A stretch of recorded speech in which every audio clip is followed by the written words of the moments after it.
साथियों, सभी लोगों को जय सर्वश्रेष्ठ। मैं राजेश प्रजापति, राष्ट्रीय अध्यक्ष सर्वश्रेष्ठ दल पार्टी, आज पुनः एक वीडियो को लेकर के आपके समक्ष उपस्थित हुआ हूँ। साथियों मैं बताना चाहूँगा, प्रजापति समाज का जिस तरह से खंडन हो रहा है, खंड खंड में ये समाज बंट रहा है, आए दिन कोई न कोई व्यक्ति एक नई पार्टी बना रहा है। सामाजिक संगठन तो अलग से बने ही हैं साथियों, और अलग से राजनीतिक पार्टियां भी उसी तरह से, जिस तरह से बरसात के मौसम में तमाम कीड़े मकोड़ों ज़मीन से बाहर निकल करके आपको दिखाई देने लगते हैं, उसी तरह से तमाम राजनीतिक पार्टियां भी प्रजापति समाज में यूँ चुटकी बजा बजा के बन रही हैं। अभी हाल ही में साथियों एक पार्टी बनी, भारतीय समाज पार्टी।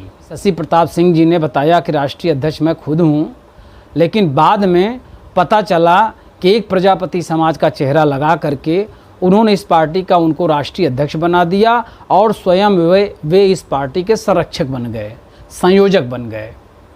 तो साथियों, उस भारतीय समता पार्टी का जो नेतृत्व करता है, यानी कि क्षत्रिय समाज से शशि प्रताप सिंह, उन्होंने प्रजापति समाज के एक राजकुमार प्रजापति, जो कि कैप्टन है, वाराणसी के रहने वाले हैं, उनका चेहरा लगा करके उन्होंने पार्टी बना दी।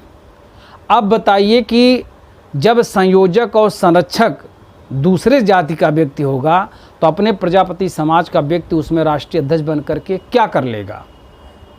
जब वो नकेल में उनके रहेगा, मुट्ठी में उनके रहेगा, उन्हीं की बातों को मानेगा, सुनेगा, करेगा, और प्लस उनके द्वारा लाए गए लोगों को, प्लस अपने समाज के लोगों को ले जा कर के उनके समाज से अपना समाज प्लस करेगा। तो इस तरह से ये भी पार्टी अपने प्रजापति समाज के लिए हानिकारक बन चुकी है। साथियों मैं कोई बात बहुत फैक्ट बोलता हूँ, थोड़ा सा आप लोग विचार करेंगे तो मेरी बात ज़रूर समझ में आएगी। अभी एक पार्टी और बन गई, उस पार्टी का नाम कुम्हार पार्टी करके रखा है। कि हटे कहाँ से? यही जो प्रेमचंद प्रजापति जी की पार्टी भागीदारी पार्टी पी है, उसी में से हट करके उनका नाम अश्विनी प्रजापति जी नाम है।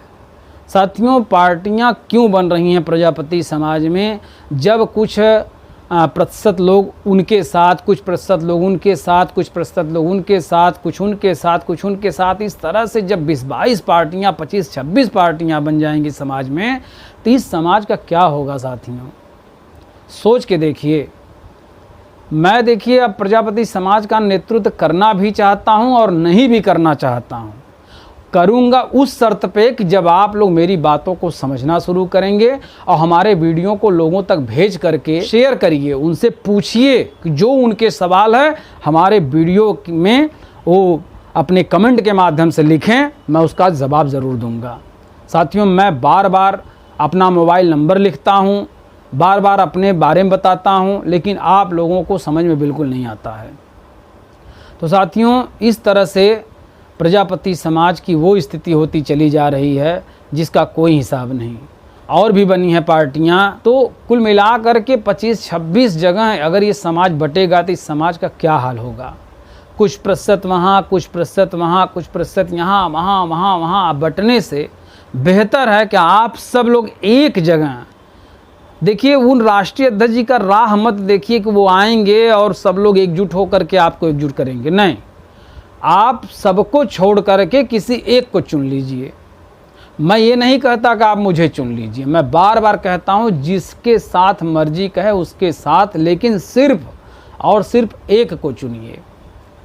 उस तरह से साथियों, जिस तरह से परिवार में अगर एक मालिक रहेगा तो परिवार बढ़िया से चलेगा।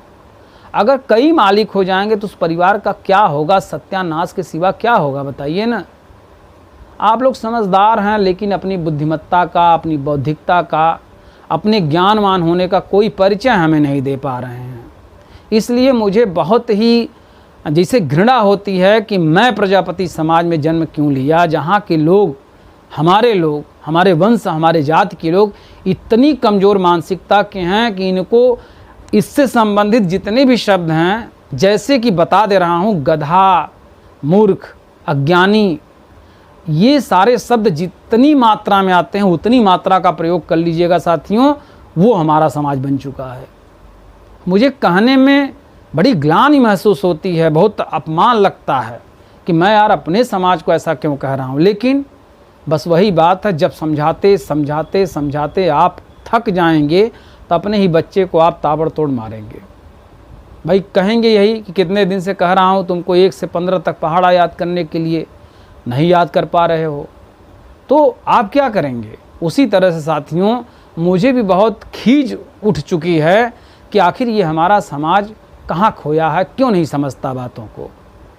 साथियों खंड खंड करने से कुछ नहीं होने वाला है, पहले तो इन बातों को आप गंभीरतापूर्वक विचार कीजिए, क्योंकि जब तक आपके पास सिर्फ एक नेतृत्व नहीं रहेगा। मैं तो तुलनात्मक अध्ययन करके बताता हूं साथियों कि यादव समाज ने माननीय अखिलेश यादव जी को अपना शीर्ष नेतृत्व चुना है, और हरिजन समाज, चमार समाज अपनी बहन कुमारी मायावती जी को अपना शीर्ष नेतृत्व चुना है। उसी तरह से अपना शीर्ष नेतृत्व आप चुनिए।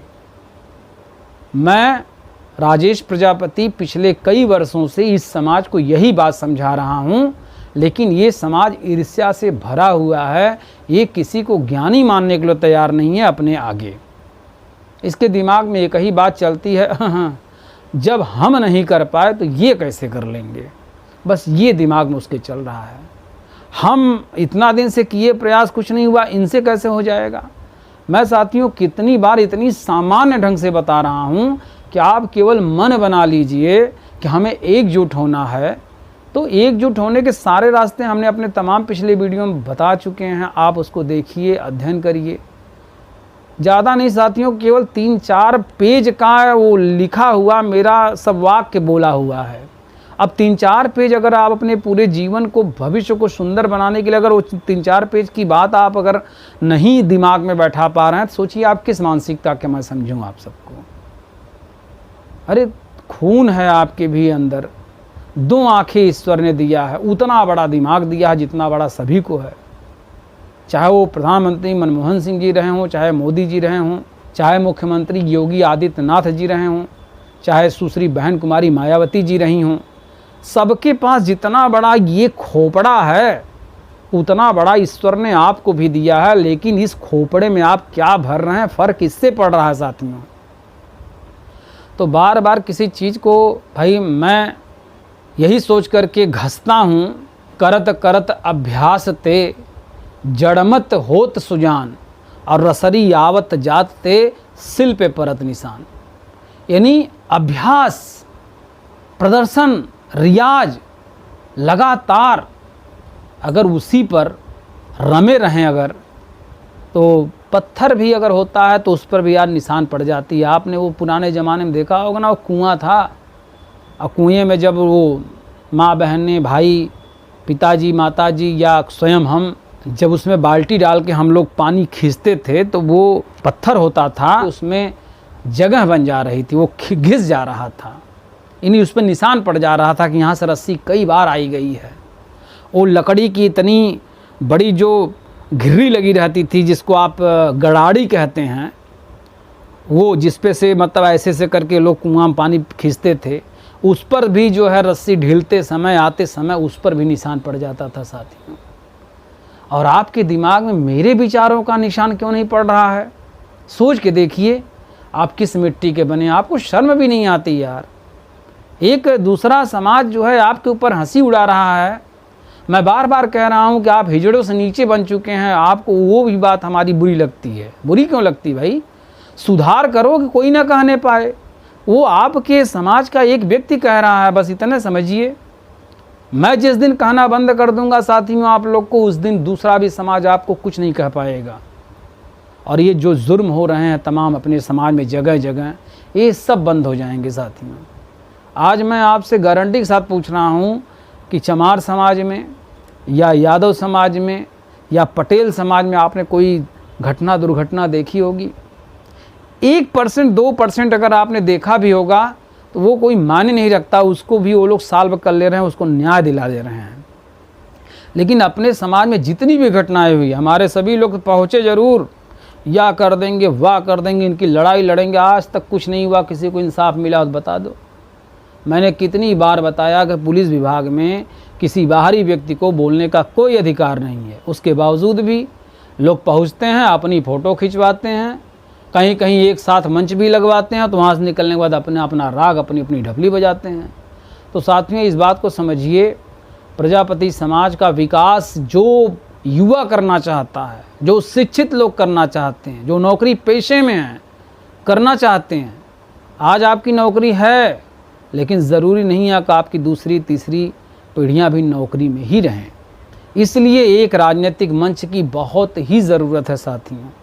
बार बार मैंने समझाया कि शिक्षा को नंबर 1 पे रखने से पहले आप दूसरे समाज का अध्ययन करिए। जो शिक्षा को तो नंबर कोई न कोई रखता ज़रूर है, लेकिन प्राथमिकता राजनीति को देता है। साथियों, मैं शिक्षा से किसी को भटकाने की बात नहीं या किसी को शिक्षा से वंचित करने की बात नहीं कह रहा हूँ। मैं कह रहा हूँ जो पढ़ना चाहते हैं वे पढ़ाई करें, और जिनका पढ़ने में मन नहीं लग रहा उन्हें राजनीति में लाइए, आइए राजनीति में। और राजनीति में करना कुछ नहीं है, केवल समाज को एकजुट करना है। और समाज इंतज़ार कर रहा है अपने नेता का, लेकिन क्या करेंगे, जितने नेता सब उठल्लू का चूल्हा बन के समाज के सामने जा रहे हैं, समाज भी परेशान है। मैंने कितनी बार समझाया तमाम वीडियो में, भैया जब एक डंडा रहेगा और 10, 12, 15, 20 लोग गुल्ली धड़ाधड़ फेंकेंगे तो आप कौन सी गुल्ली खेलेंगे। आपके पास बैट एक हो, यानी आप बैट हैं समझ लीजिए आप, और 16, 17, 25 बॉलर बॉलिंग करें, यानी बॉलर ये राजनीतिक पार्टी के जो राष्ट्रीय अध्यक्ष लोग हैं, इनके पदाधिकारी लोग हैं। और कोई संगठन बहुत बढ़िया पनपा नहीं है। जितने लोग बनाए हैं प्रजापति समाज के राष्ट्रीय अध्यक्ष बने हुए हैं, प्रेमचंद प्रजापति ओम प्रकाश राजभर जी के नकेल में हैं, राजकुमार कैप्टन राम गोविंद जी शशि प्रताप सिंह जी के नकेल में हैं। किसके भरोसे आप चल रहे हैं भाई। अब बाकी जो लोग बनाए हैं, हम तो देख रहे हैं कोई वैल्यू नहीं है, कोई जानकारी नहीं है। बस एक तो फौजी साहब हैं, सतीश चंद्र फौजी नाम है, वो तो कहते हैं सैनिक ही नाम काफ़ी है। अरे सैनिक की जगह पे आप सैनिक थे, वहाँ अच्छी बात है। अब आप राष्ट्रीय अध्यक्ष हैं, अब आपको समाज की डीलिंग करनी है। समाज सैनिक नाम से के शब्द से थोड़ी जुड़ जाएगा। आपके बिहेव, आपके व्यवहार, आपके बोली भाषा पे जुड़ेगा। आपका लक्ष्य क्या है उससे जुड़ेगा। तो साथियों, इन सब बातों को समझिए और मुझे कमेंट करिए, मैं आपके प्रश्नों का उत्तर ज़रूर दूंगा। धन्यवाद।